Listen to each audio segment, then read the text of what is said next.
Sacrée journée à toi, sacrée journée à toute la communauté LG System, sacrée journée à toi qui nous découvre pour la première fois sur notre chaîne YouTube.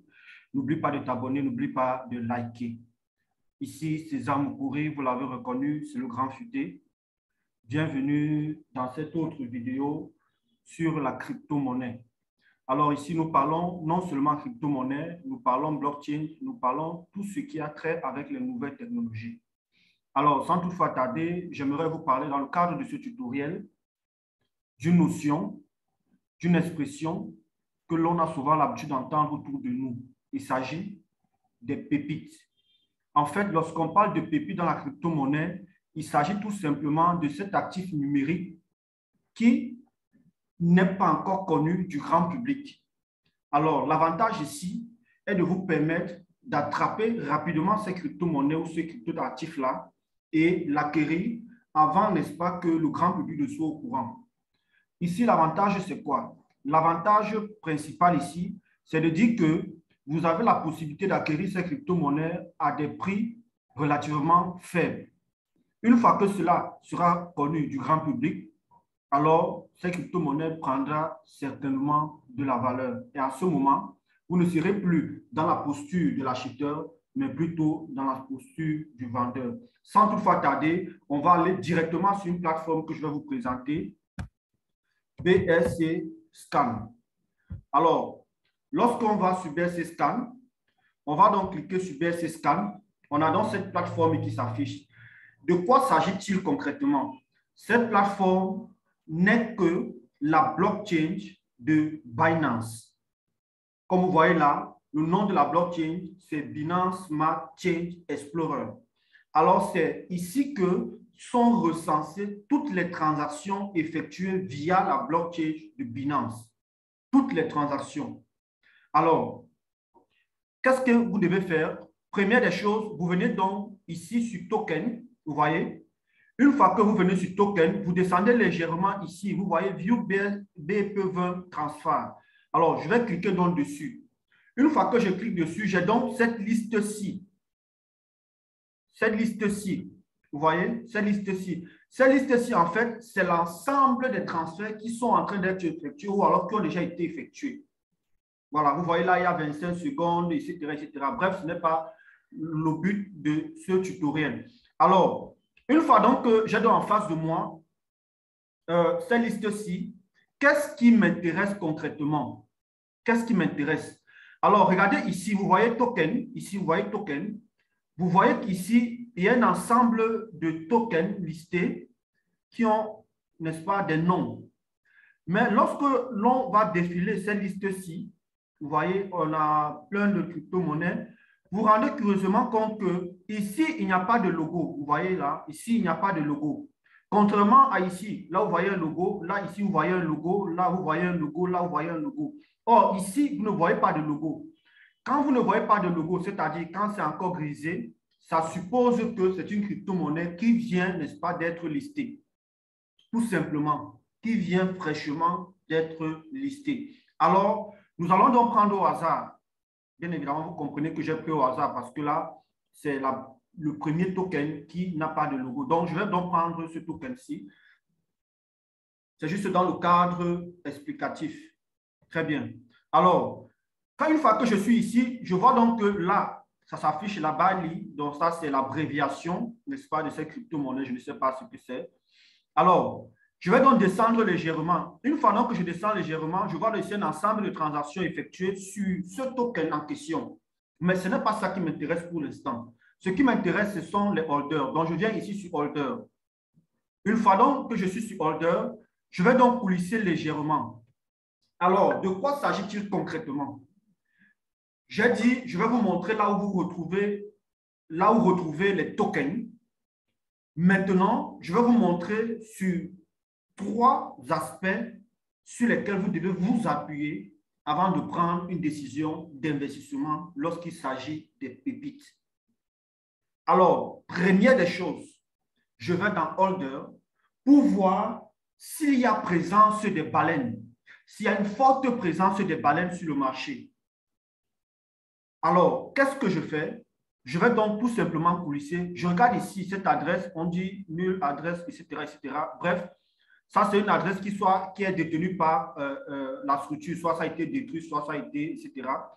Deuxième adresse, il s'agit ici d'un contrat, donc ce n'est pas toujours compté. Mais à partir de cette adresse-ci, c'est-à-dire à partir de 5,027%, alors ça commence à être intéressant. Je me rends donc compte que à partir d'ici, on a pratiquement 1, 2, 3, 4, 5, 6. On a pratiquement 6 adresses qui comportent plus de 1% de ce token. Ça suppose qu'il y a une présence des baleines.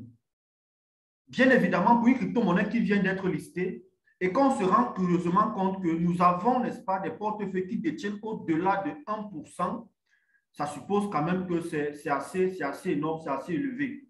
Alors, on peut tolérer une adresse comportant 1%, mais pas 5, 6, 7, 8, 10 adresses comportant 1%, voire plus.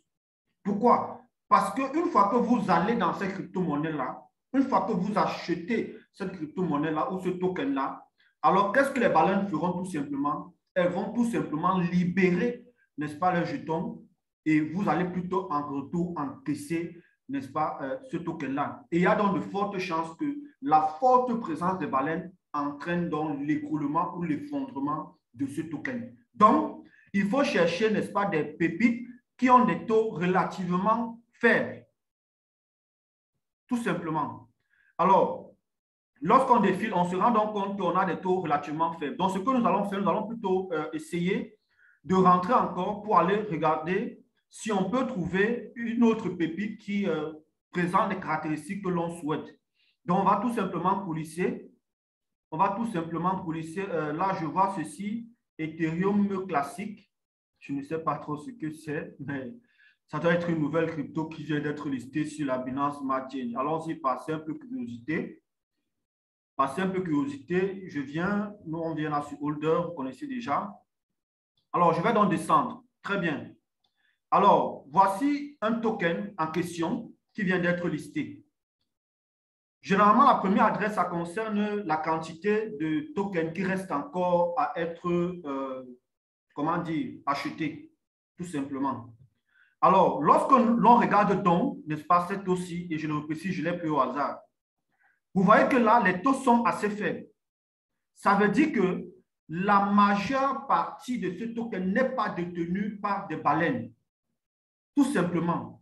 Parce que vous voyez, il y a une certaine égale répartition, plus ou moins une égale répartition de ces tokens. Vous voyez que là, c'est 0,06, 0,060, 0, etc., etc. Donc, vous voyez qu'ici, on n'a pas d'adresse qui comporte au-delà de 1%. Même si on a une adresse qui comporte au-delà de 1%, mais que ça ne soit pas sur plusieurs adresses. C'est important de comprendre ces nuances. Alors, je comprends donc que cette crypto-monnaie me semble intéressante de par le premier élément d'analyse. Alors, je continue donc avec cette analyse. Deuxième élément, je copie donc cette adresse. Une fois que j'ai copié cette adresse, je viens dans PooCoin. PooCoin, comme vous voyez ici, PooCoin, P-2-O-C-O-I-N, PooCoin. Alors, une fois que je clique dans PooCoin et que je me retrouve sur cette interface, alors je viens copier l'adresse ici. Alors, une fois donc que je copie l'adresse ici, ceci apparaît, je vais donc valider. Alors, une fois donc que je valide, on va patienter que tous nos éléments se positionnent sur notre logiciel. Alors, malheureusement, cette crypto-monnaie n'est pas encore listée. Donc, elle est vraiment fraîche. Elle est vraiment fraîche. C'est-à-dire, elle vient véritablement d'être listée. Là, on se rend donc compte que les données ne s'affichent pas. Anyway, on va rentrer prendre une autre crypto-monnaie pour permettre de trouver une crypto-monnaie qui réponde, n'est-ce pas, à nos attentes. Alors, tout ce qu'on va tout simplement faire, c'est qu'on va rentrer dans un autre token. On va prendre en compte ce token au hasard et ça sera le dernier, hein, tout en espérant que cette fois-ci, ça sera la meilleure. OK. On va prendre Visa Token, oui. Là, vous voyez qu'il n'y a pas de logo ici. Vous voyez, il n'y a pas de logo. Ou alors Broken Ice Cream Machine. OK, prenons ceci. Je pense que ceci, ça peut aller. Très bien. Alors, une fois donc que je prends ceci, vous avez compris que je l'ai pris toujours au hasard. Je viens là sur Holder. Rapidement, on va jeter un coup d'œil. Je me rends donc compte que même ici, il y a une très forte présence des baleines. Une très, très forte présence des baleines. Ici, c'est le contrat. Ici, c'est la partie qui reste encore à être libérée, qui a déjà été libérée, mais qui reste à acquérir. Ici, ça commence déjà à être intéressant, mais là, on se rend compte qu'il y a une forte présence des baleines pour une crypto-monnaie qui vient d'être listée. Anyway, vous avez compris le principe. Donc, on va supposer qu'on a validé cette étape d'analyse. On passe donc à la deuxième étape. On a dit on venait dans KuCoin. On va donc copier cette adresse. Une fois donc que cette adresse est copiée, on va valider. Très bien. On va patienter que les éléments se positionnent. Alors, là, on se rend donc compte que les éléments se sont positionnés. Très bien. Qu'est-ce qu'il faut donc regarder ici? On va donc regarder la liquidité, c'est-à-dire que le pool de liquidité qui est censé être la somme mobilisée par les propriétaires, n'est-ce pas, injectée dans le marché. Ça veut dire que cette liquidité permet tout simplement de dire que si vous vendez vos crypto-monnaies, vous serez au moins sûr que vous serez payé. Tout simplement. C'est là justement l'importance de la liquidité. Parce que l'absence de liquidité vous amène, n'est-ce pas, à ne plus être dans la possibilité d'obtenir, n'est-ce pas, de l'argent en retour des tokens. Alors, je viens donc sur la liquidité, je me rends donc compte que la liquidité ici en BNB est de 8,49 BNB. Donc, le total ici, c'est combien? C'est 3,360 $. 3 000 $. Vous voyez que c'est extrêmement faible.